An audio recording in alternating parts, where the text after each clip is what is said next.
are Tyrians. We are many races, several professions. We practice the arts of combat as well as healing. We have foes, and we fight them without mercy. And it's time for us to claim back what is ours. It's time for us to claim back Tyria from the terror of the Elder Dragons. We can't go on living our lives in fear. We have to fight. We have to make a stand. This is our story.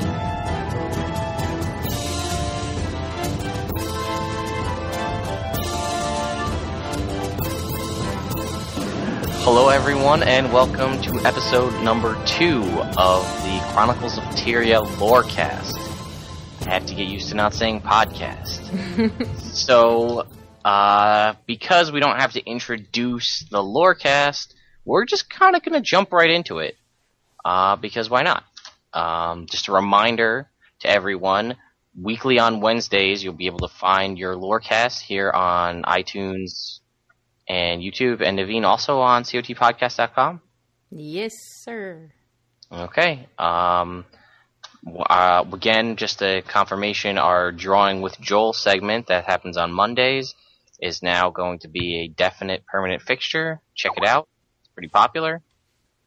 Getting Skyped in my ear. Yeah. Sorry. But anyway, that's not tune in to our live show Thursday nights at 9 p.m. Eastern Standard Time on twitch.tv/chroniclesoftyria. This is more for our iTunes users who may not know when we're live because they're watching it after the fact. But anyway, now that that's kind of all out of the way, well, again, welcome Kaysee and Naveen. Yay! Hello. How you guys doing? Yeah, good. Good. All right, good. That's How are you, Lag? feeling the enthusiasm here, guys. Good. Episode 2, we're already going downhill. No, we're not gonna. I'm sorry. Okay, I am pumped. That's the Naveen that we know. Yeah. All right, so today's topic is going to be about, I don't know, what did we say we wanted to call it? The military orders, I guess. Military orders of Tyria. It's kind of an ambiguous is the word I was looking for, topic, because we're going to be talking about the Ebon Vanguard, the Lion Guard, and the Seraph. 2 of those are human, completely comprised of humans, for humans, by humans. One of them is, which used to be all human, is the Lion Guard, but now it's comprised of all races. So we didn't want to say it's all of the military orders of Tyria, because each race has their own kind of group, whether it be the Wardens or the Peacekeeper, whatever. So anyway, that's what we're going to be talking about. Ebon Vanguard, Lion Guard, Seraph. And I'm going to start us off with the Ebon Vanguard, and then we'll move on through. Okay. So, to start off talking about the Ebon Vanguard, you need to talk about the Ascalon Vanguard, which was the original group. So, if you were a player of Guild Wars 1, specifically a player of Guild Wars Prophecies, where your main character started in Prophecies, you are much more in tune and familiar with the Ascalon Vanguard than you may have already known. When you're in pre-searing and you play through your character and you get to that last mission before you leave pre-searing, where you choose your secondary profession, you technically enter the Ascalon Academy, which therefore automatically drafts you into being a member of the Ascalon Vanguard, whether you want to or not. So, congratulations. Yay! Thank you. So, Thank ArenaNet. not to say you wouldn't be a part and be a little aware of the Ascalon Vanguard having come from another continent, another campaign to the game, but it's more in tune for Prophecies characters. So Ascalon Vanguard is led by the ever popular, especially to Naveen, Prince Rurik. I forgot about it. No, I didn't forget. I'm sorry. Never forget. Never forget. So, just a little, I'm not going to go too much into this because there's a lot here, but obviously Prince Rurik and his father, King Adelbern, they didn't really get along. King Adalbern had the Ascalon army, which was the whole human army of Ascalon, and Rurik handled this smaller subsection called the Ascalon Vanguard, but they actually separated themselves completely from his father's army and weren't under his father's control. They followed Rurik. So eventually there's the disagreement, and Rurik decides he's going to lead a bunch of people, anybody that wants to come, away from Ascalon, take them over the Shiver Peaks down to Kryta. So that's where the Ascalon Vanguard goes to leave, and they travel over the Shiver Peaks, and that whole story plays out. Maybe we'll cover that in another episode. However, a very small contingency of this group remained behind in Ascalon under the command of Captain Langmar, who will be more familiar to you if you played anything from Eye of the North. So this group that stayed behind changes their name and becomes known as the Ebon Vanguard. So I actually have a little snippet from the Guild Wars Eye of the North manuscript. The Ebon Vanguard, originally made up of an official unit, the Ascalon Vanguard, operates behind Char lines. As the unit pressed north, it picked up human refugees, exiles, and escaped prisoners from the Char work camps. Together they forged a new organization, toughened by their experience and more flexible than a traditional military unit. They endured much hardship on the march through the harsh northern climates, but upon finding the Eye of the North, the Ebon Vanguard established a base of operation for their covert campaign of disruption. Again, when we say the Eye of the North in that context, it's not to be confused with Guild Wars Eye of the North, the campaign. It's actually a city in the Guild Wars universe. It's actually where the Hall of Monuments is. If you play in Guild Wars 2 and you go to the Hall of Monuments, you're technically within the Eye of the North. Yeah, can we call it a city or? I guess an outpost. Yeah. A better term. An instance, in as far as game mechanics goes. But yeah, outpost would be better. It's not really a city. But this is where you would find the scrying pool in the Hall of Monuments. This basically sets the whole stage for the Eye of the North campaign. And that's where you can talk to members of the Ebon Vanguard, and then you have to deal with the whole ranking system of all the different races, and you can rank up within the Ebon Vanguard and take missions from, was it Artificer Mullinex, I believe, is the guy that you talk to, who sends you out on the missions and helps you, gives you stuff to rank up. Right. But, again, let's get back to the actual Ebon Vanguard, not the story of Guild Wars Eye of the North. But unlike the Ascalon Vanguard, which Rurik had his contingency, all his own, they did whatever they wanted, screw Adalbern, the Ebon Vanguard was actually under King Adalbern's control, and again, like I said, stationed in the Eye of the North. So throughout, I'm not going to again go into the whole story of the Eye of the North, but you eventually meet up with a bunch of different key characters for each race. You have the Asura, you have the Dwarves, the Char, and then the humans, which is the Ebon Vanguard. And together, you all band together on this great big journey to go stop the Great Destroyer, which if you don't know who the Great Destroyer is, tune in to last episode's talk all about Primordus and his champions, covered by Naveen. So, look at that. It's almost a segue on accident. So, again, they help you defeat the Great Destroyer, delay Primordus' awakening. They're just all-around cool people. Everybody likes the Ebon Vanguard, maybe. Unless you deal with the whole helping... Well, I'll get to that in a little bit. So, there's another small subsection of the Ebon Vanguard, which, if you played any of the Guild Wars Beyond content, may be familiar to, the Ebon Falcons, which are a smaller subsect. They're all guerrilla warfare, secret kind of tactics, and they are run by Kieran Thackeray, who is Logan Thackeray's ancestor and is the most inept at talking to women of any person other than Traherne. But he's just inept at talking to everyone. But this isn't a rant about how much Traherne is.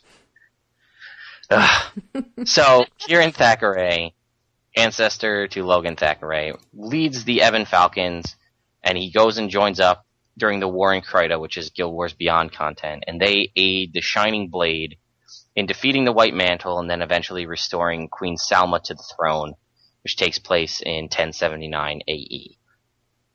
Other things happen following this, like the whole Hearts of the North thing, where you try to help Kieran fall in love. Well, actually, he's falling in love with Gwen, who doesn't have a last name at that point. She's just Gwen. Yeah. So then she eventually becomes Gwen Thackeray when they get married, but he can't do anything to woo her, so you need to do it all for him.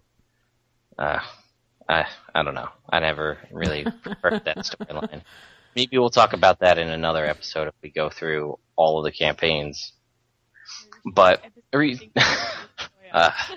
what was that? Maybe we should do an episode on things that just really annoy us. Well, Yeah. you could do that. That sounds like more of a live thing. Yeah.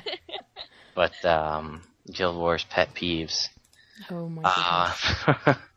But the reason I tell you it happened in 1079 AE is because that kind of gives you a little bit of a time frame of when some major things happen. Because this is the defeat of the Shining Blade, the restoration of Queen Salma to the throne, coincidentally also breaking one of the seals that really helps to release Mad King Thorn. But again, that's another story for another time. So at this point, the war is now over. Kryta is more or less, I mean, there's still, little bits and fights here and there, but it's pretty much the civil war is quelled. And Langmar then turns over the leadership of the Ebon Vanguard to Gwen Thackeray, who is now married to Logan Thackeray, or Kieran Thackeray, and, I don't know if she's mother to Logan Thackeray, but definitely, you know what? In a couple of weeks, that's going to come out, and you're going to learn all about the Thackeray lineage. So Probably. keep an eye for COT lore bites in the near future. Yeah. So Gwen is now the leader of the Ebon Vanguard, and Captain Langmar unfortunately passes away not too long afterwards. So 1 year later, after all this happens, in 1080 AE, Adalbern calls back the Ebon Vanguard from the north in the Charlands where they operate, calls them back down to fortify the city of Ebonhawk against Char attacks. Now this is a really interesting thing in my perspective, because we really don't know outside of, and actually maybe we'll do a lore bite on that, is there's the founding of Ebonhawk books, and that's the only thing that we really have on how Ebonhawk was created, because prior to playing that in Guild Wars 2, we just knew Ebonhawk was a city from the books and the Guild Wars novels, and we didn't know where that came from or how that happened. Mm-hmm. And that was actually some of the planned Guild Wars 1 Beyond content. We know we had the War in Kryta, Hearts in the North, and then Winds of Change for Cantha. We were supposed to get some sort of content for Alona, and we were actually supposed to experience in-game the founding of Ebonhawk and King Adalbern recalling the Ebon Vanguard from the Eye of the North to help fortify Ebonhawk. And that was all supposed to be additional free content we were supposed to receive in Guild Wars 1, that as Guild Wars 2 came closer and closer to launch, they just abandoned it entirely. And now we know that that won't actually happen at all, because they've given up on releasing new content for Guild Wars 1, period. Yeah. I am hopeful that similar to the bonus mission packs that we had in Guild Wars 1, where you would spend money and you would talk to a historian, they would give you a book, and you would essentially play through the storyline of whatever historical character it was as that character in a flashback scene. I'm hopeful that maybe we'll see some sort of something like that in Guild Wars 2 that will allow us to play some of these key events that we just don't know anything about. Like that. Maybe we get to play as Gwen, or something like that, so we can actually experience that in-game rather than just kind of reading it in some books scattered around Ebonhawk. Mm-hmm. Again, I'm kind of going off on a tangent here. But the Ebon Vanguard's there fighting against the Char, the foe fire happens, and that pretty much wipes out all of the human fighting in Ascalon except for the remaining Ebon Vanguard troops that are stationed in Ebonhawk at the time. So the Ebon Vanguard is the only human fighting force in Ascalon right now. And you can actually see some of the Ebon Vanguard if you go to Ebonhawk in Guild Wars 2. In fact, you can talk to a couple of the merchants and purchase Ebon Vanguard weapons, which I think are pretty cool. They're all karma purchases. You can actually go and check out the graveyard where you'll see some of the more famous captains and things of the Ebon Vanguard, like Kieran Thackeray, Gwen Thackeray. Mm-hmm. Also, a lot of good information about Ebonhawk in is it the end of Edge of Destiny? Yes, with the flying of CoTLorecast. So, again, and that's all takes place around the Ogre Revolt, but that's not focused on the Ebon Vanguard. So I'm distracting myself. But that, I think, is pretty much all I have on the Ebon Vanguard. I mean, they still are operating in-game as we speak. Mm-hmm. You can go check them out. And I believe there are some Seraph also in Ebonhawk, I think. Yeah, but I'll talk about that. Okay, so then, there you go. So you can still, if you go back and play Eye of the North, you're going to be heavily engrossed in Ebon Vanguard. Now there's kind of some traces and some pretty cool weapon skins, in my opinion, that are related to the Ebon Vanguard. But yeah, I don't know if you guys have anything on the Ebon Vanguard you want to chime in about, but that's pretty much it for me. I don't have much. I don't have anything. To say, well, if you have a little bit, then let's hear it. But if you don't... No, I didn't use the proper term. Alright. So next, I guess we're going to go with Kaysee. You're going to do Lion Guard next? Yeah, that sounds good. Alright. Alright, so I'm doing the Lion Guard, and you probably associate Lion Guard with Lion's Arch, but actually they were the protecting force of Kryta, of all of Kryta actually, not just Lion's Arch. It is true that they were based in Lion's Arch, but which was historically the capital of Kryta, but they also had other duties like protecting the royal family and the royal city, because in the past, this is around Guild Wars 1 time, the royal family, which was actually the family that Queen Jenna descended from, lived in Lion's Arch, and so the Lion's Arch served as the protector of the people and the power of the royal family. But if you play Guild Wars 1, we'll see that the power and the presence of the Lion's Arch has been drastically reduced because of the Char invasion and the fact that the Krytan King Jaden fled from his throne. The people kind of lost faith in the Lion Guard. And in the royal family. So that really gave an opportunity for the cult known as the White Mantle, who believed in the new unseen gods, to get a lot of power in the region and actually replace the Lion Guard as a major military force protecting Kryta. So at that point, the Lion Guard, which was once this really massive presence in Kryta, which was, the pinnacle of power for the royal family, and it was seen all over all of Kryta, became just delegated to really guard duty of Lion's Arch. They still had major power in Lion's Arch, but it was just basically Lion's Arch and a few areas around it. And the White Mantle kind of took over all the other duties of leading the people. It became the government, so they got their own army. And while the White Mantle and the Lion Guard were at war, the Lion Guard believed in the old gods, which was something that the White Mantle was really against. They were trying to get everyone to believe in the new unseen gods. And the Lion Guard prevented anyone but the Lion Guard from having weapons in the city, and it caused a lot of strife between the two powers. The Lion Guard is very loyal it was very loyal to the throne of Kryta and the royal family. It prided itself on being able to protect the family and Lion's Arch, but when King Jaden fled, they were kind of left in this vacuum. But when Queen Salma at the time marched her army to Lion's Arch to retake the throne, the Lion Guard welcomed her. They fought with the Queen's army, which was called the Shining Blade, against the White Mantle, and during the Battle of Lion's Arch. And through this battle, they won, and they were able to reinstate Salma as Queen of Kryta. However, after the battle, Queen Salma installed a new order to protect Kryta called the Seraph, which is what Naveen will be talking about next, so I won't go into it very much. But basically the Seraph took over everything that the Lion Guard was before.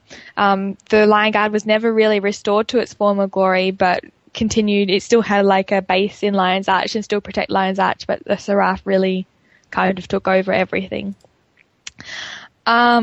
This persisted for a while, it was just kind of like, or even Steven, until the Great Flood. When Zaitan rose from the sea, he caused a tidal wave which destroyed the city and put Lion's Arch underwater. The Crichtons and the royal family moved from Lion's Arch to Divinity's Reach because the whole area was flooded. You can't live there anymore, so they just grabbed their stuff and off they went. And the inundated city of Lion's Arch was actually taken over by pirates who, in a really weird turn of event for pirates, created a neutral city. Like, they were just like, oh, let's create a really cool city here. Let's, make it thrive. And, at least I can understand, like, if you're really smart, you do it for money, but it's not the sort of thing I'd expect pirates to do. So they created a neutral town where all races could come together and trade, which is something that I think all of Tyria needed at that point. And so it became really popular and really thrived as a city. Lion's Arch was born anew, completely unrecognizable for its former self, and reborn with it was the Lion Guard. It's not known whether the remaining Lion Guard from before the flood attached themselves to this new city or devoted themselves to the pirates, or the pirates gave the city's militia that name, but the Lion Guard returned to protect Lion's Arch interests, specifically trade. So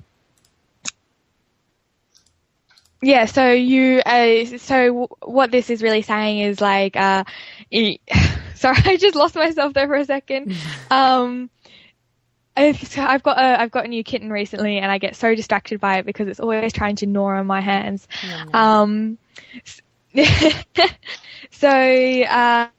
It came back, and the Lion Guard came back, and I'd really like to know more about the Lion Guard, what they did after this flood, because in my mind, the flood just completely wiped them out. Like, any Lion Guard that was left was just like, well, I've got no one to really follow anymore. My order wasn't really that important at the time, so I will just bugger off. That's what I would expect would happen. Lion's Arch, the city that we had the most power in, is gone, So I would really like to know whether the Lion Guard attached themselves, they were still prevalent, and they were like, we don't know what to do with ourselves. And as soon as Lion's Arch came back again, they kind of went, hiya, and jumped onto that cart. Or the city itself, because they took the name. It's not unbelievable that they also took the name of the militia. So though the Lion Guard is run by pirates, who started the city. Pirates, but I get your meaning. Commerce executive. Nice one. Really good.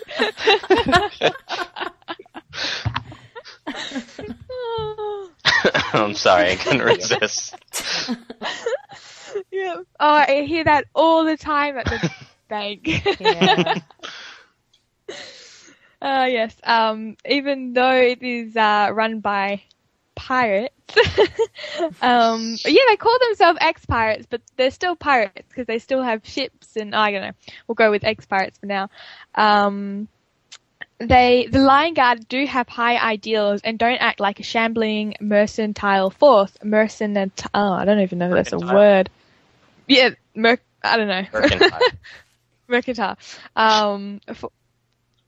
Force. Strong stone havens have been built throughout Kryta, protecting and facilitating trade to Lion's Arch.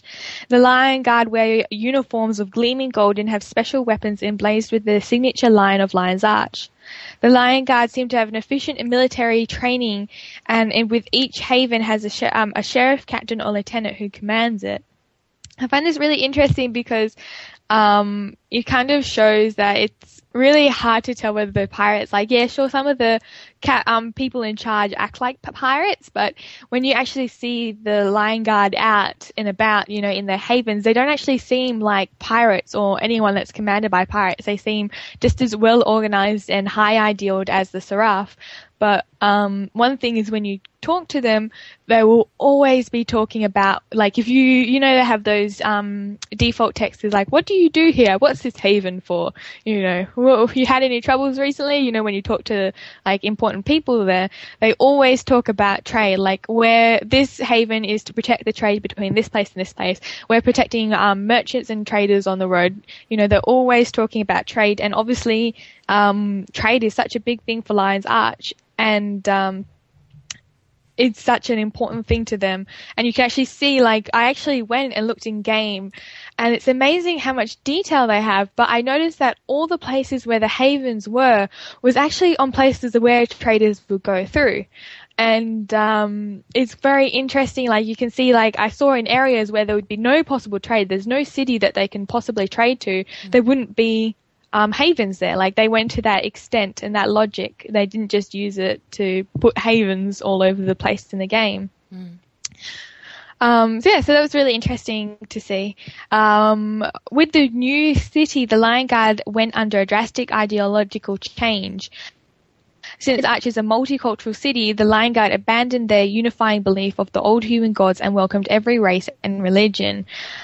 People from Lion's Arch joined the Lion Guard to protect their families and friends' livelihoods, because trade is such a big thing there. Everyone depends on trade, so people join the Lion's Arch to protect the people that they love, which is probably what makes them less piratey and more, you know, a more military force.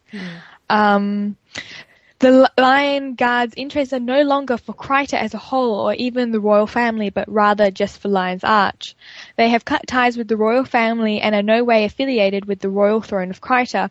This ideological change was such an interesting thing for me, because it's almost like the Lion Guard did a complete 180, because all the things that they stood for that made them different from the White Mantle, that made them rebel against the White Mantle at the start, was the fact that they still believed in the old gods, and the fact that they were still tied to the royal family and the throne. And the two major things that have changed for them now is that they no longer care about the throne, and they don't really believe in the, well, obviously humans believe in the god, but they don't really, it's not like a group thing, you know, it's not like a unifying belief anymore.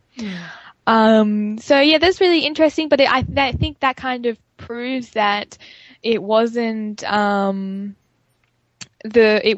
old Lion Guard that attached to the new Lion's Arch. I think it was a name that the pirates gave their own militia force, because they have absolutely no connection to the throne anymore. They don't really care about you know, anything that the Queen says. The current head of the Lion Guard is Captain Magnus the Bloody Hand. While the Lion Guard seem like an official upstanding militia, there is no doubt that they are pirates. To pay off the parole, Magnus offers prisoners a chance to fight in the Lion's Arch arena, which is something that you can see happens in Destiny's Edge. Yeah, Destiny's Edge, where, you know, I'm not going to spoil anything, but basically the characters fight in the Lion's Arch arena. Edge of Destiny. Edge of Destiny. You can also check out our one of our earlier episodes, where we basically spoil the entire game and tell you the entire story of that. To be fair, we did warn. We did. Yes. And this is just the last bit, which is really talking about the fact that the Lion Guard don't really have any care for the Queen or don't follow her anymore, is the relationship between the Seraph and the Lion Guard. These two groups started off together in Lion's Arch. You know, first it was the Lion Guard, and then the Seraph was created by Queen Salma. But these ones have drastically split now, where it seems that even though they're in the same area, the lion guard and seraph are all over Kryta and seem to work well with each other. There is sometimes tension between the two groups, and this is in particular to an issue with the centaurs. The lion guard actually have a treaty with the centaurs, and the centaurs are technically not allowed to attack traders or merchants, or any sort of travelers that are traveling the lion guard roads. However, this does mean that the lion guard can't interfere with centaur attacks on seraph or villages under seraph protection. And this causes a lot of strife between the two factions. In particular, there's two areas where this is like really prevalent, and this is Gendarin Fields with Nibu Terrace, and what's it called? The Ascalonian settlement. There was one case where in a haven, the guys, you ask him what's the dangers around here, and he goes, oh, we've got undead, and there's also a lot of centaurs running around, and he goes, but they shouldn't give us any problem. And your character goes, oh, why? He goes, oh, we've got a treaty with them, but that means that we can't help out Nibu Terrace. And he goes, doesn't feel right. Some of the lion guard are like, oh, it doesn't feel right. It doesn't, I want to help them, but I can't. And some of the other lion guard are kind of like, oh, I'll let them deal with their little, the little problem by themselves, let them fight out their little war and figure it out themselves.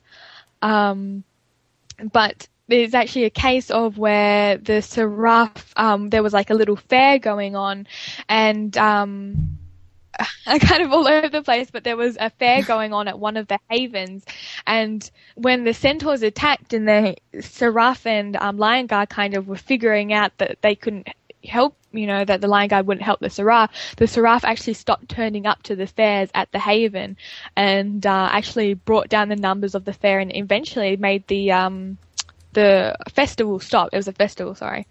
So there's like that sort of intricate details that, and I can quite understand the seraph's feeling. Like, these are people who you've been spending a lot of time with because you're both all over Kryta, and then all of a sudden you're being attacked and the lion guard just basically watch your homes burn. This is not very nice.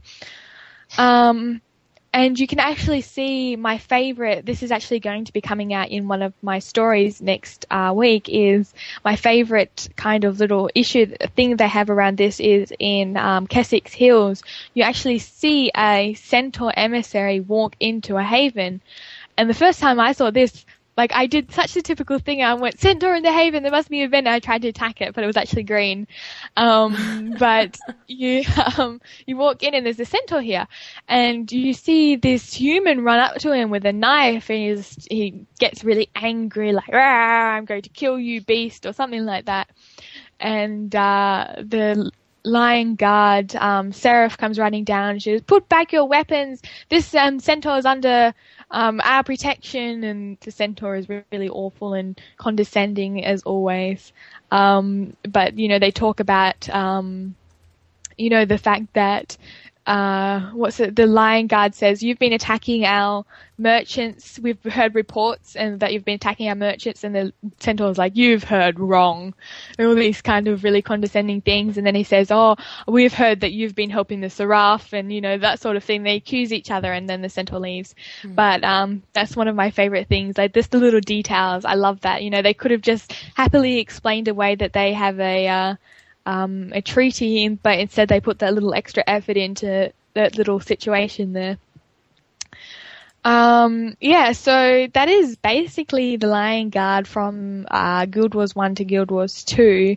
It's completely different. Like, the Lion Guard from Guild Wars 1 and the Lion Guard from Guild Wars 2, they have the same names, they have the same sort of imagery and this inlines art, but apart from that, they are just completely different. One's all human, believes in these god connections to the Queen, and now they are basically a pirate force, all multicultural, and they don't really give two damns about the Queen.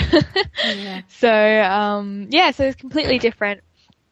And very interesting. I really love talking. They have someone put in a lot of effort to giving the people at the Haven this very interesting text. So they're very interesting to talk to. And my little bit of trivia for the Lion Guard is the first haven. You know how ages ago I told you that I was so sure in the beta that they had this dialogue about it being the first haven ever built and stuff like that? Mm-hmm. And I was like, I'm willing to pay this certain amount of gold, if someone can confirm it. Well, I confirmed it myself today, so I'm so happy. It's not what I thought it was. It was actually a NPC talking, and that's why it was so easy to miss. So an NPC talks to another NPC and actually gives you that information, and that's why I couldn't find it again.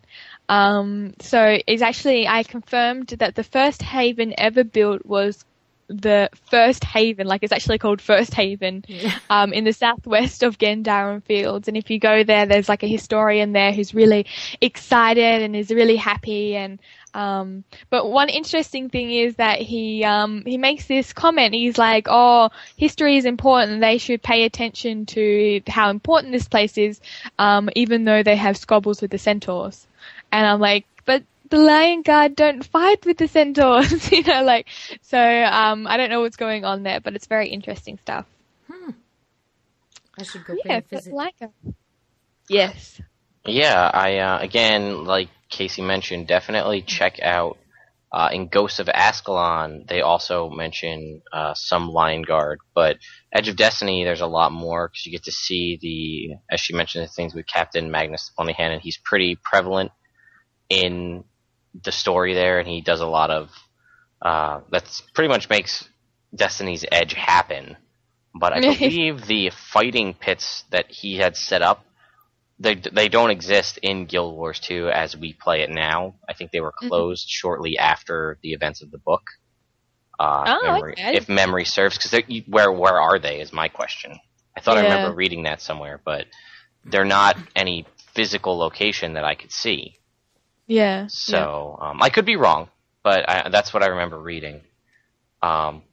There's a few things that don't quite make sense in the lore that I think that they've had to change around a little bit. One of them is that they said that Lion's Arch has a portal to the mists, and that the priests of Balthazar opened up this portal to the mists, and that explains how you get to the mists. But there's no portal to the mists in Lion's Arch. Unless they mean the world versus world portals. Yeah. Yeah. Or the Heart of the Mist portals. Is there a Heart of the Mist portal in Lion's Arch? Is it? That's what I was referring to. I didn't think there was a Heart of a Mist. It could be meaning the world versus world one. Because that's how I travel safely to Lion's Arch without having to pay a fee. I go to the PvP and then transfer to the portal onto Lion's Arch. Oh. Yes, but actually I believe, as the lore goes, Balthazar himself was supposed to have established said portal. Oh. Like the actual god, which is weird because that was at a time when the human gods pretty much have been outside and not assisting in any way, shape, or form any of the humans in Tyria. And now all of a sudden, Balthazar, does he just come back? Is there a glitch in the Matrix? So, I think I heard you needed a portal, so I put a portal in your Lion's Arch so you could portal to the mists. Okay, ciao. Don't call me again. I'll call you. No, but at the book that I was reading that it was the Balthazar priests was that guide. You know that the Guild Wars 2 game guide. They have a bit of lore, and they said it was the priests that came there. Or maybe and opened the portals. I thought the original, the Decimus, the historian movement of the world thing, I thought said Balthazar did it. But as we know, Decimus, the historian's content has been slightly altered since that was, 5 years ago or so. We got that document. But at the same time, that book can be unreliable because it also says that it has this weird line where it goes, pirates moved into the ruins. And then after time, ruins of Lion's Arch, and then after time, Crichtons wanted their home back, and so they took it from the pirates again, which is a weird line because the pirates are still there, so it could be inaccurate. Yeah, and I believe there's also a little bit, again, with Zaitan, that when the pirate ships, the Corsair ships of Lion's Arch were destroyed, they then were risen as the undead navy of Zaitan. So there's a lot of little interesting things. When you said that book, did you mean the strategy guide? Yes, that's it. The strategy guide that doesn't even have vistas listed in it because they weren't in the game when they made the strategy guide. Yeah. And all the recent waypoints and... Yeah, that was a silly mistake, I think. But I digress. But anyway. Oh, and my last little comment, Kaysee, is you mentioned the Ascalonian settlements. Is that a settlement for Ascalonians?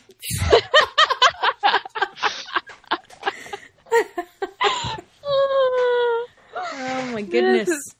For those of you who are playing along at home or watching on YouTube and were not getting that joke, that's one of the many wonderful Kaysee quotes that we've gotten over the year, honestly, at this point that we've been doing this podcast and all playing together, was when she was describing the Ascalonian settlement, she described it, Ascalonian settlements are a settlement of Ascalonians.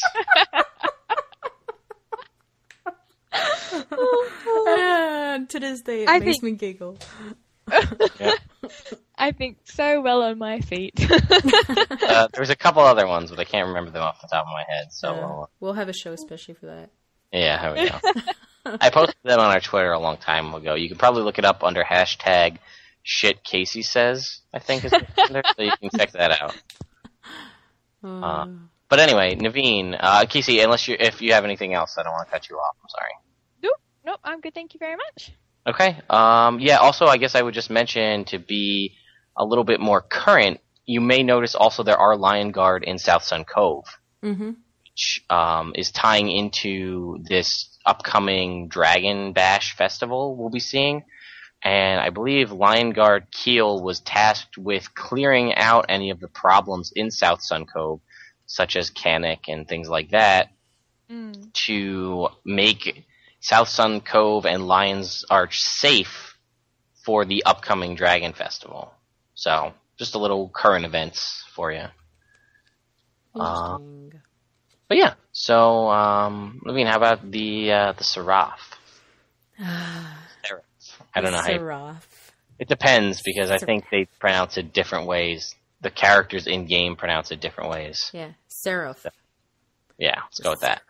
You're talking about them, so you can call them whatever you want. Okay, I can call them the Amazing League of Crichton Justice. Maybe you have to say that every time now. The Amazing League. Every time you have Seraph. The Seraph.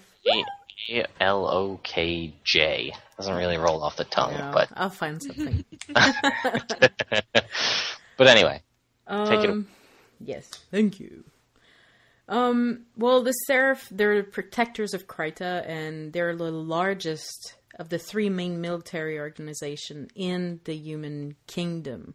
Just like what we said at the beginning of the show, this is mainly for the human part that we're doing, even though the Lion Guard covers many races now. But the Seraph, they were established in 1079 AE by Queen Salma, and some of us lucky players witnessed it all while we were playing Guild Wars 1, as we battled against the forces of the White Mantle in Immersat during the War in Kryta episode. That was right after the battle for Lion's Arch mission, for those who remember. The Seraph were first a mix of Shining Blades, White Mantle, and common citizens. Yeah. Brought to you by the Consortium. Exactly.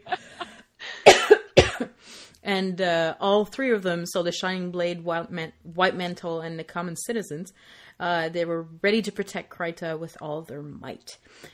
There was one captain at the time, and his name was Bartholos. He used to be the leader of the Shining Blade, but he was assigned to be the very first leader of the Seraph. Back then, The seraph wore wings on their helms and shields, and they meant to symbolize the winged goddess Duena. Today, the majority of the armor is designed with a wing-like layout, but the shield is still part of their armor and weapons that will promote Duena's wings, basically.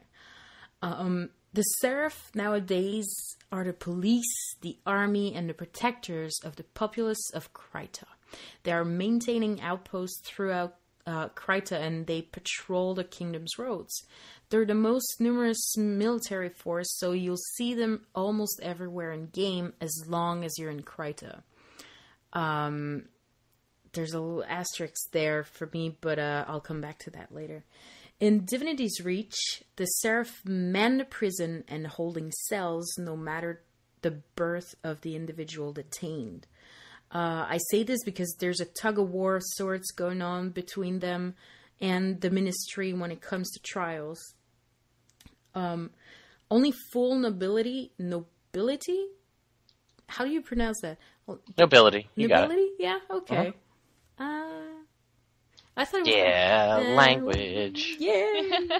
The more you know. Sure. But only the full nobility can have a full trial.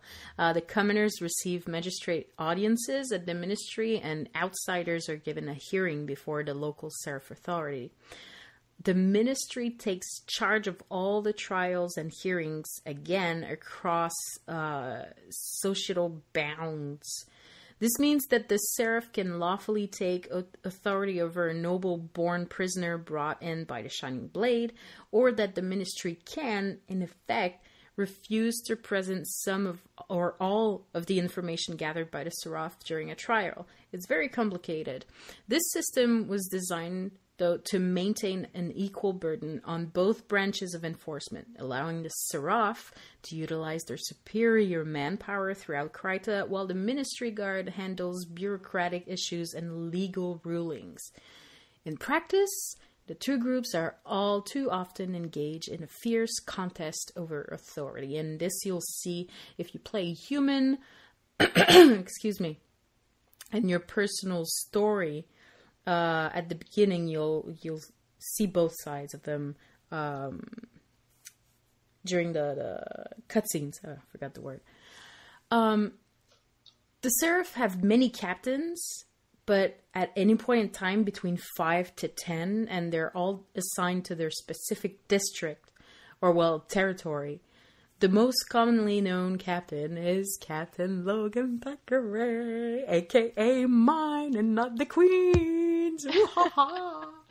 Okay, I swear one day I'll have an NPC named Naveen that will be dating Captain Logan Thackeray. That's my mission in Guild Wars 2. Okay. In all seriousness, though, Captain Thackeray is the closest captain to Queen Jenna, and she has given him most of the command for the seraph because she's been dealing with Ebonhawk affairs, mainly making peace with the Char. So Logan is practically the one everyone go to when there are things to be dealt with by the seraph. He directs all operations on top of his own in Divinity's Reach, and each captain operates individually but in coordination with all of the other captains to maintain a balance within the task force. There's a special black uniformed seraph unit known as the Fallen Angels, and this is where my little asterisks come in, and they work within Ebonhawk, aiding the forces there and working to further the truce with the Char. They were created and sent there by Queen Jenna. Some speculate that there's more to do with the black uniform seraph, but we have nothing concrete so far. But I am pretty sure that once we get a little bit more of our personal story, if you're playing a human, or even if something happens with Queen Jenna, because something's bound to happen with Queen Jenna, these black uniformed seraph unit, I'm pretty sure they're going to be like the bad part of the yin yang, basically. So this is to watch. There's a little bit of a document on the wiki. Yeah, Guild Wars 2 wiki. It's called The Line of Duty, the 3 military orders of Kryta. and I'll just read it to you. It's called, but not all of it, but just a little bit, The Future of the Throne. The populace of Krita respect the seraph, but long years of war against the centaurs and the recent upturn in bandit attacks throughout the nation have worn on the people's patience. More and more ministers speak out against the armed forces, resenting their constant drain on the nation's economy and the apparent lack of significant victories against evils threatening the land. Slowly, the ministry guard is seizing power within the city of Divinity's Reach and in the hometowns of ministers across the nation, spreading their authority where the seraph's strength is lapsing. This shift in the balance isn't going unnoticed. It has caused some ministers to become emboldened, and speak out against the seraph commanders, and more recently, in quiet tones, against Queen Jenna herself. Respected leaders throughout the land lay blame on the throne and say it no longer acts on the people's behalf, and they are earning more and more supporters for their cause. Unless the seraph are able to solidify peace within Krita and overcome the dangers they face, the country and the queen may be in jeopardy of an uprising, an armed one with the ministry opposing the throne. So this is quite interesting. As for notes, the design of the wings on the Seraph's armor, as I said before, lore-wise, they were designed for Dwayna's wings, basically, but they were designed armor and shields. They were inspired by the Paragon in Guild Wars 1. In beta release, the Seraph wore Tier 3 human cultural armor, but it was changed to a different armor pre-release. The Tier 3 human cultural armor are variants of its generally reserved for Seraphs, Captain, NPCs, such as Logan Thackeray. So now, not everyone is dressed the same.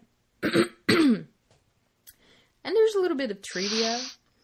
A seraph, plural seraphim, or a seraph, is a type of burning, six-winged angel described in the Bible and other texts.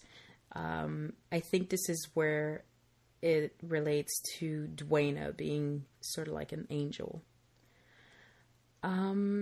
And that's about it for the seraph on my part.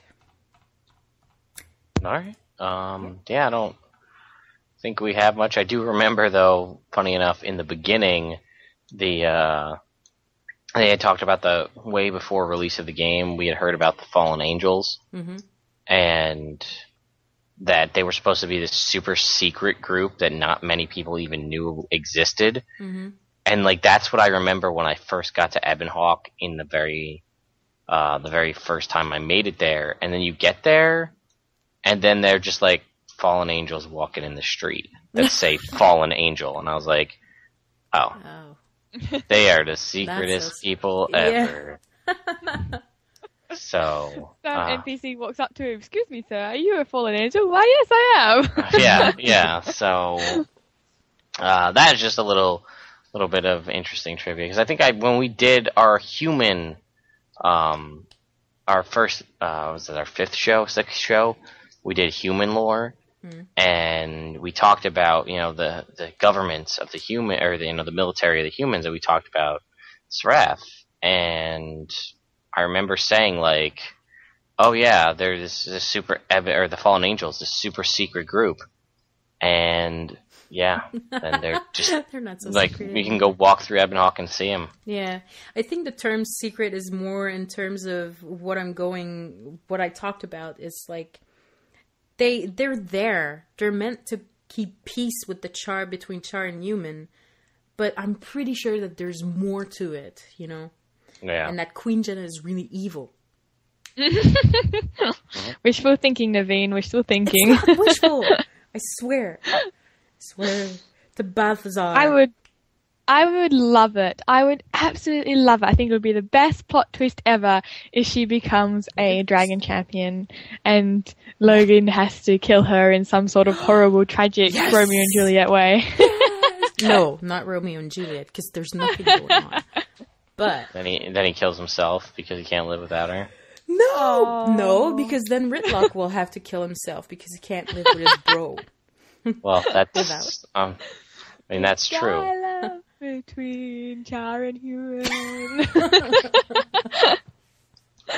Yep. Yeah. That happened, ladies and gentlemen. That happened. If Logan Thackeray dies in a game, I stop playing and I delete everything of Chronicles of Tyria. Whoa! No, I can't do that. No, you can't. I'm just trying to threat people here. Threatening you. Threatening the developers. Don't you dare make him die. But yes, that's pretty much I think all we have, unless you guys have anything else. No, I'm God. All right. Logan Thackeray's the awesomest best. Awesomest best. And his family is the awesomest worst. No, just Gwen. I was going to go with Kieran. What? But... Hey, what? Where do you think he picks his good looks from? I don't know. Probably one of the other player characters, because that's the real father. At least we know where... Oh! I just got that. I just died a little. Plot twist. What a twist! Did M. Night Shyamalan direct all the lore of Christ? He might have. For all I know. At least Kieran and Logan have the same wooing capabilities. Oh, yeah. Absolutely none. That is not true. That's true. Kieran is just like, I don't know what to get her. Everything I get her makes her upset. Shush you. But in Kieran's defense, Gwen was a little bit of a moody... Biatch, let's say it. Come on. Yeah. Always moaning and complaining, God. Yeah, when she's a kid, she's like, oh, I want to be a mesmer, na na na na na. Oh, look at my flute, it's broken, but I don't mind. I'm going to use a flute you just bought me to heal you. I'm going to follow you everywhere. Then she gets kidnapped. And everything changes. And then she whines about everything. Like, even when she comes back and she, like, I don't know, I would be so thankful for life, thankful to the gods that I made it back alive. Instead, she's like, no one understands me. The charge of my family. You guys are so forgiving and not, like, she went through a lot. You guys are just awful people. We're just saying. No, we're not saying anything. We're just... This poor girl... Her whole town destroyed before her eyes in flaming crystals falling from the sky. Oh, then she gets captured and raised as a Char prisoner, and her whole family dies, and you guys are like, all she does is complain about that.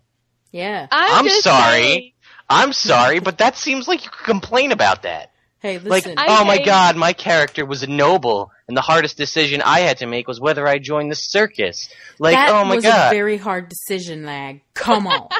Oh man, and then I talked to Farron, and we had this conversation, and he's like, I'm gonna throw a party for you, it's gonna be great, and you're like, shucks, I gotta have a party. Darn. With my rich family and my rich friends, and Countess Anise and Logan Thackeray. And then Gwen's like, I would do that if I had any family. Now I picture the meme of Timmy Turner's father with the trophy stand. This is where I'd put a picture of my family, if I had one. Oh my god. I'm not the meme. Sorry. I mean, I have no major love for Gwen Thackeray. I can't sit by and let you guys just badmouth her awful childhood. Cause, WTF, guys. We're just saying, all she does is complain, and complain. She can't be like super heroic and, I'm gonna be strong for my people. No, she just has to complain.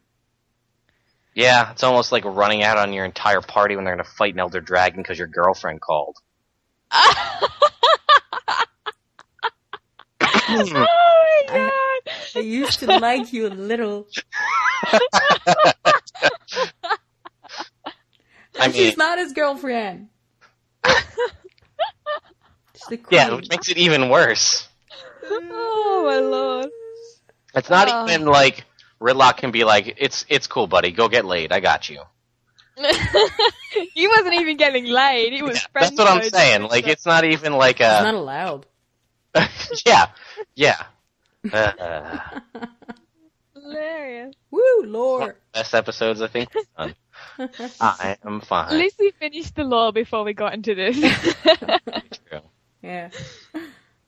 All right. Well, anyway, I think that's enough of that. We should probably wrap it up. What do you guys think? Yeah, very good idea. Wise decision. All right. So for the second episode of the Chronicles of Tyria Lorecast, where we talk about military orders of Tyria, not all of them, but a select few. I am Lagwyn. And I'm Kaysee. And I'm Naveen Thackeray. What? And we will catch you next time. Bye.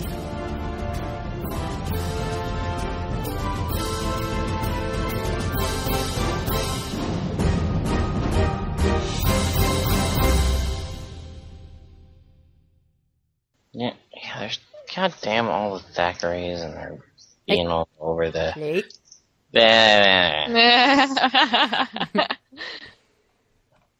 Listen, if it wasn't for me, Logan Thackeray would never exist. Because Say Kieran anything. Thackeray, Because Kieran Thackeray wouldn't be able to do anything without me to do all the work for him. You hear anything? It sounds like noise. I don't know. I don't know what it is. Their whole love was based on a lie. She should be in love with the main character. She should be, regardless of gender, because La la la la la la.